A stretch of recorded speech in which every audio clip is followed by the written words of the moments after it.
Diciamo che il 2050 è una data che è stata individuata come quella che potrebbe essere, diciamo, una frontiera di non funzionalità più degli antibiotici. Però quando? Quando si dovesse verificare quella condizione per cui noi non portiamo avanti, noi per intendere tutti quanti, quella che è il contrasto a questa pandemia silenziosa che è l'antibiotico resistenza. Questo l'allarme che la dottoressa Russo lancia in tema di antibiotico resistenza, un tema su cui va sensibilizzata la popolazione a non eccedere con l'uso di questa preziosa tipologia di farmaci.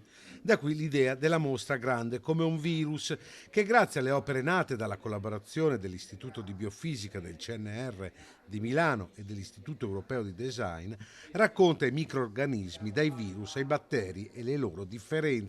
Si entra alla mostra cercando di capire quanto è grande un virus, ad esempio con dei paragoni molto comprensibili a tutti, ad esempio dimensionalmente un bambino sta alla Terra come un virus sta al bambino, cioè uno capisce in qualche modo che queste sono delle entità molto molto potenti ma anche molto molto piccole. Grazie alle tecnologie attuali siamo in grado di vederle, di studiarle e come istituto, oltre a capire, siamo molto interessati anche a individuare dei modi per interagire con queste entità e cercare di in qualche modo limitarne i danni qualora fossero dannosi. Una mostra che sarà aperta al Museo della Medicina di Padova fino al 28 giugno. È una mostra che valorizza ancora di più il nostro museo.